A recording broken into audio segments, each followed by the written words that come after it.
Hello students, I am Rajni Verma and in this video I will discuss question number 7, 9 and 10 of chapter Motion on page 113. Question number 5, 6 and 8 I have already discussed in my video number 7. Question number 7 says a ball is gently dropped from a height of 20 meter. If its velocity increases uniformly at the rate of 10 meter per second square, with what velocity will it strike the ground? After what time will it strike the ground? So here there are two questions in one. We have to find the velocity, that is the final velocity when it strikes the ground, and also what is the time taken to strike the ground. According to the question, the ball is simply dropped from a height of 20 meter. Let us suppose this is the height 20 meter, which is the distance travelled by the ball.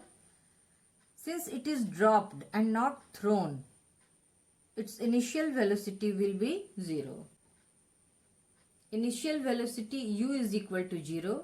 The distance travelled s is equal to the height given, that is 20 meter, and it is also given that the acceleration here, it says its velocity increases uniformly at the rate of 10 meter per second square. So this is the acceleration 10 meter per second square. We have to find the final velocity and also the time taken in this journey. Now here again we have the three equations of motion. V is equal to u plus at, s is equal to ut plus half at square, and v square is equal to u square plus 2as. Here there are 5 quantities and 3 quantities are given. Let us choose our equation here. There are 5 quantities involved here. 2 of them are to be calculated and we are given the 3. Let us suppose first we find the velocity v. For that we can take this equation u, s, a and v, u, s, a and v. So let us take this equation.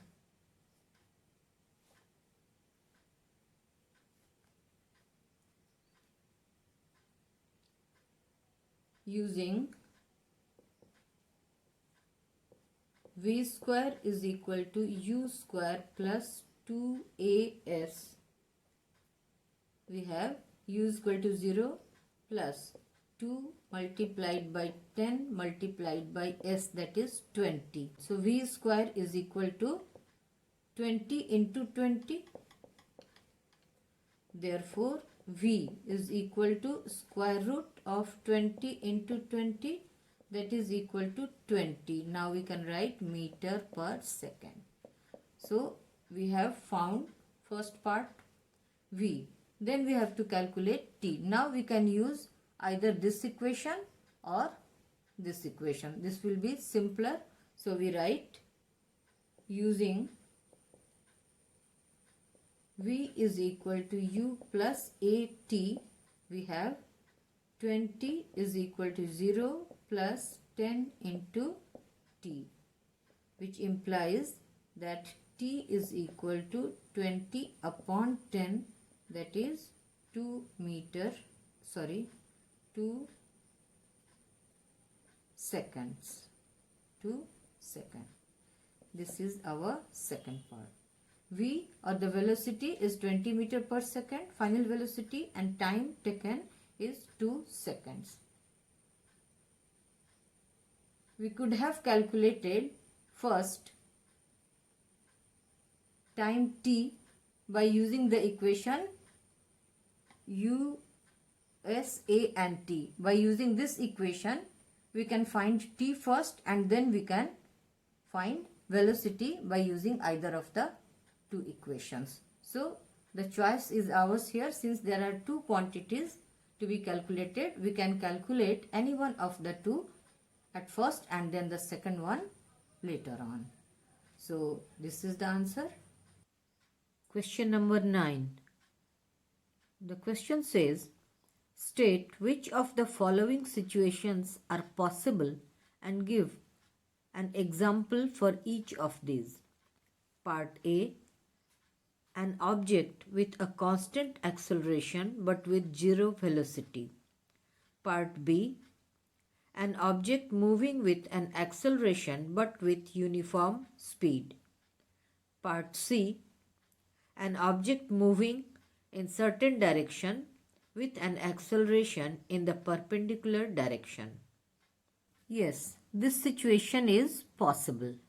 When an object is thrown vertically upwards, its velocity at its maximum height is 0 just before it starts to fall. But even then, the acceleration due to gravity acts on it constantly in downward direction.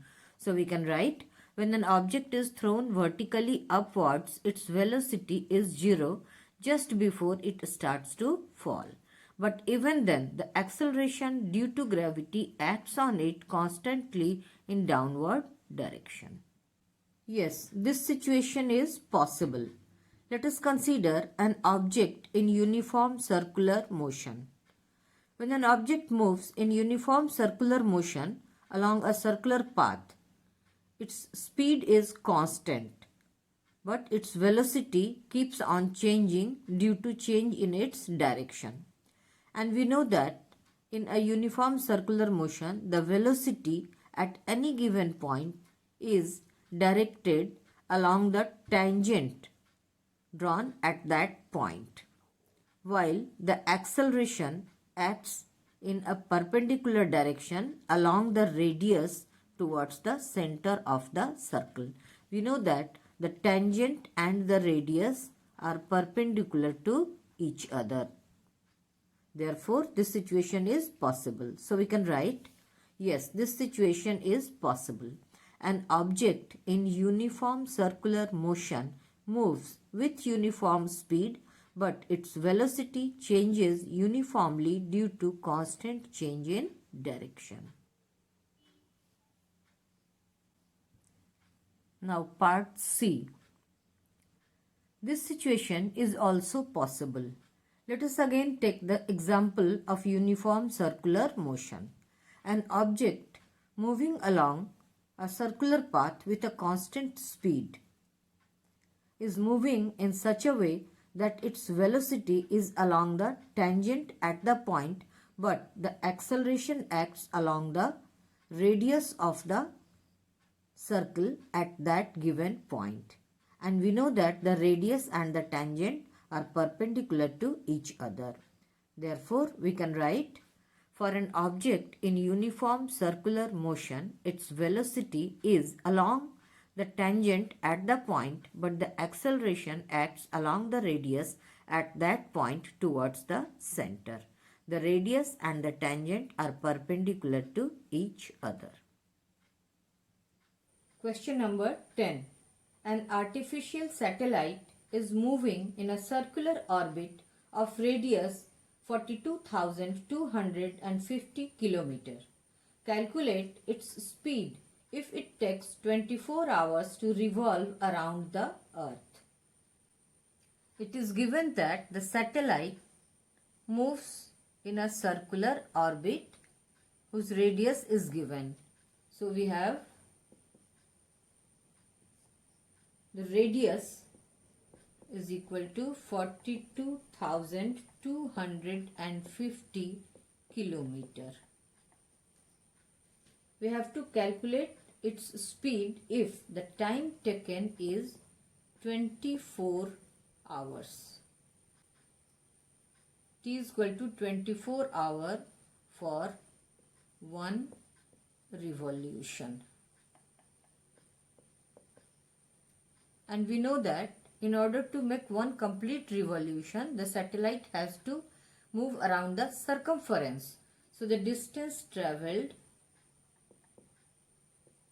is equal to the circumference. Distance traveled is equal to the circumference, that is 2 pi r.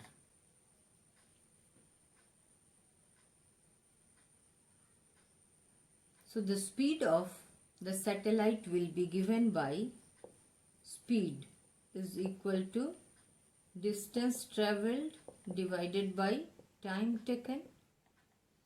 Now the distance here is 2 pi r. So that will be 2 into 22 upon 7 multiplied by r. The radius is 42,250 and we have to divide it by time. Time is 24 hours. So here this 24 will go in denominator and the unit will be kilometer per hour. So after simplification, you will find the speed to be 11,055.31 kilometer per hour. As we have learned, it is customary to give the answer or to express the speed in kilometer per hour or meter per second. But since it is the speed of a satellite, we may be interested to find the speed in kilometer per second. So in order to change it into second, we will have to divide speed is equal to this 11,055.31 divided by this hour is to be converted into seconds. So that for that we will divide it by 3600. So it is wise to divide it first by 36. You may leave the decimal part here because it is a large quantity as compared to 36, and this 100 we keep it for later use so that we can shift the decimal easily. So do not divide by 3600. Simply divide it by 36 and you will get 3.07 kilometer per second. Actually, after division it comes to be 307, and after dividing it by 100 we put decimal here, so that the answer is 3.07 kilometer per second. So the answer can be given in this form or in this form. So that's the end of this lesson today. In-text questions and numericals will be discussed in next videos. If you like this video, please like, share and subscribe. And thanks for watching.